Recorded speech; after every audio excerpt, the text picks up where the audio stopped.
Agora, Ana Fernández Santamarina nos vai a falar fundamentalmente de Altri e das evidencias e incertezas. Bueno, eu pasarei un pouco por riba porque ao final preparei a presentación para 20 minutos, entón, bueno, pois pasarame como os compañeiras, non? Como a miña compañeira.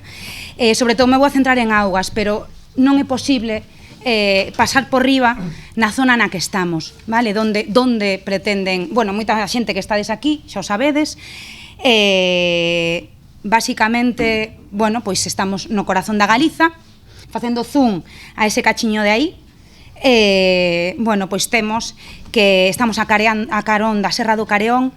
É unha zona, toda a zona onde van a implementar, onde pretenden implementar este proxecto. É unha zona, pois, un emprazamento de afloramentos de rochas serpentiníticas que son moi pouco frecuentes.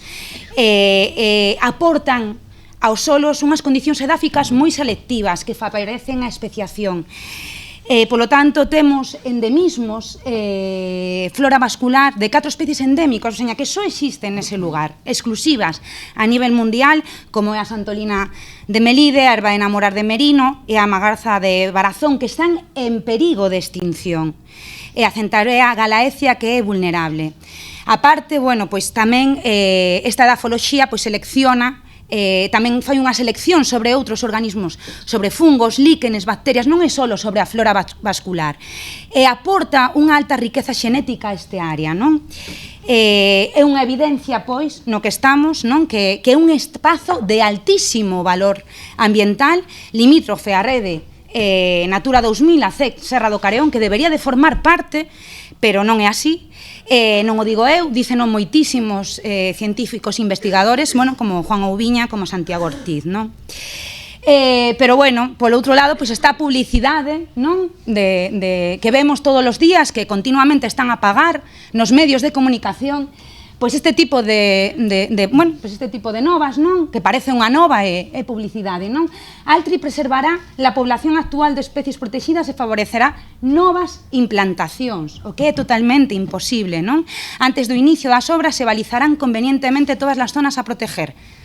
Bueno, tamén falan de que pensan plantar árbores ao redor, non? Bueno, falan de que apostan por especies autóctonas de arbolado, non? Bueno, as incertezas son, neste caso, sobrevivirán as especies endémicas á traslocación?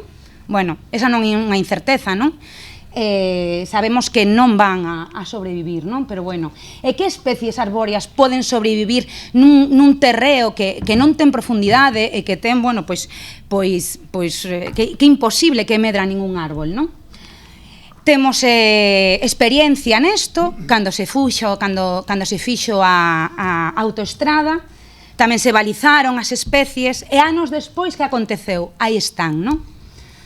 Bueno, vou a sacar, pois, de vez en cando, o que estamos a facer, bueno, as miñas compañeiras da adega nos medios, non? Continuamente, pois, a falar destes, bueno, bulos, non? Ou desinformacións, non? Pois realmente, se un solo non reúne exactamente a mesma estructura onde se deron inicialmente, estas especies serán desprazadas por outras moito máis competitivas, non? Bueno, xa meténdome nos impactos da vacía hidrográfica, non? Centrándonos... Ui, que pasou? Foise... Non está. Xa está. Centrándonos, pois, nesa captación de auga que se fai do encoro de Portodemouros. O encoro de Portodemouros está en vermello porque está en mal estado, ten moita contaminación e, bueno, está peor que bon, denomínanlle, vale? Na planificación hidrolóxica. Como vedes aí, eses puntiños de aí onde van a captar a auga e onde van a soltar, hai dous vertidos. O vertido de obra, que está augas arriba, e o vertido, o puntiño naranxa, que está máis augas abaixo, vale? Bueno, pois xunto con este tema, bueno, que todos sabemos, non? Impactos na cantidade das augas, todos sabemos, escoitamos por todos os lados, que vai haber unha concesión para usos privativos a 75 anos, non?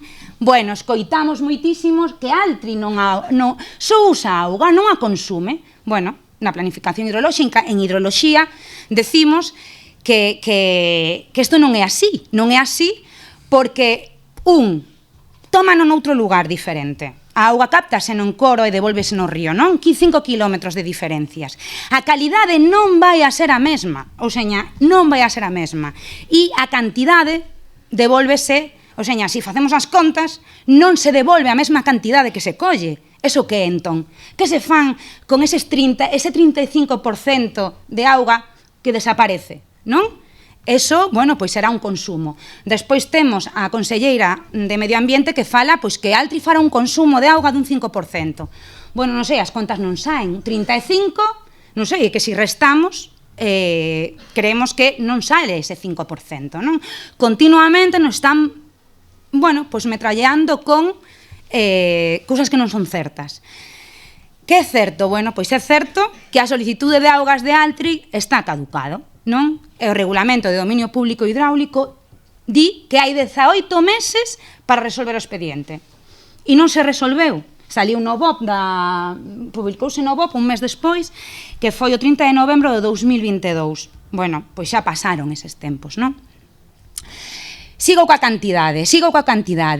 Incertezas. Existe auga suficiente? Nos preguntamos todas. Existe auga suficiente? E máis, nun escenario no que estamos de cambio climático, como impactará esta detracción de auga sobre o ecosistema fluvial e nas zonas protegidas? Que hai augas abaixo, sabemos que hai seca. Esta é pois unha nova do 2022, virá outra vez a seca. Bueno, hai abastecemento á poboación, xa só temos a ampliación de Padrón, que son para 90.000 personas, hai casi, e desa captación ao gas arriba hai moitísimas máis personas que se abastecen. Bueno, pois non se avaliou a repercusión a curto nin a longo prazo, nin da detracción, nin da disminución dos recursos hídricos polo cambio climático. No plan hidrolóxico sábese que hai problemas de abastecemento xa a día de hoxe e no 2027 e 2033 vai a empeorar e van a aumentar esas poblacións con problemáticas de abastecemento. Entro na calidade das augas. Eses dous vertidos. O vertido de obras e o segundo. Vale, bueno, pois non temos nin idea de como vai afectar ese vertido de obras durante 2 anos, porque non se caracteriza, non se fala del en ningún momento. E augas abaixo hai poboación de margaritífera. Bueno, seguindo coa calidade, dicen que non vai devolver. Isto é declaracións da conselleira de Medio Ambiente. Bueno, que non vai devolver a auga a 27 grados centígrados. Esa é a táboa do estudio de impacto ambiental. Temperatura 27 grados centígrados. Sí que é certo que modificaron 2 parámetros. A temperatura non a modificaron, modificaron 2 parámetros. Ahora mismo, pois síguenos preocupando. Sí que baixaron o nitroseno total e o fósforo total, síguenos preocupando, pero tamén nos preocupa que eles só dicen que van a emitir eses contaminantes, non? Cando se vai emitir moitísimos máis, pero bueno, aí está, aí queda eso, non? Dicen que os límites están dentro da lei. Bueno, e este de que se controlarán mediante piezómetros, que lle fixeron unha pregunta a conselleira de Medio Ambiente na SER, e lle preguntaron como iban a controlar esa calidade, que a calidade da auga estivera ben, e dixo que mediante piezómetros. A xente que está aquí, hai xeólogos na sala, bueno, pois isto serve solo pois para ver a auga que está, bueno, a cantidade de auga, controlar a cantidade de auga que hai no suelo, o seña, subterránea, non calidade de augas superficiais. O seña que con esta xente estamos, non? Bueno, finalmente isto vou non pasar por riba, vale? Porque eles falan da lei, realmente a lei é solo, pois é unha orientación, non é unha lei como tal, sino que é como orientacións, carácter orientativo. Pois, bueno, non cumple a lei, xa me pasei. No, 2 minutos. 2 minutos. Pois paso por riba, non? Realmente o que eles teñen que o que se ten que conseguir é que as masas de auga estén en bo estado. E iso só é a bioloxía. A bioloxía, hai indicadores biolóxicos que o demostran. Entón, é moi difícil demostralo ahora mismo, que non vai acontecer. Bueno, non é difícil, o que pasa é que non o quixeron facer. Non quixeron facer ese estudio, non? Hai evidencias científicas de que hai impactos por toxicidade e sensibilidade, por exemplo, de sulfatos, que van a emitir 60 toneladas de sulfatos ao día, non? Bueno, tamén evidencias de como está o encoro todos os anos, non? O encoro de Porto de Mouros, onde van a facer o vertido a 1,5 kilómetros. É unha grave problemática porque, bueno, medran cianobacterias que poden emitir toxinas, que son un grave problema tanto para o ecosistema fluvial como para as persoas que se abastecen augas abaixo, non? E, bueno, problemas de dilución tamén, porque no verán pasa moi pouca auga. Entón, consideran expertos que o 45,6 dos días non acadarían ese caudal mínimo de dilución, non? Entón, realmente, pois, estamos moi preocupados, non? En resumo, hai un grande descoñecemento, porque nos estudios de impacto ambiental se obviaron moitos impactos, se estudiaron dun xeito parcial, hai, a nivel xeral, unha grandísima desinformación, non? E os expertos alertan de graves impactos, non?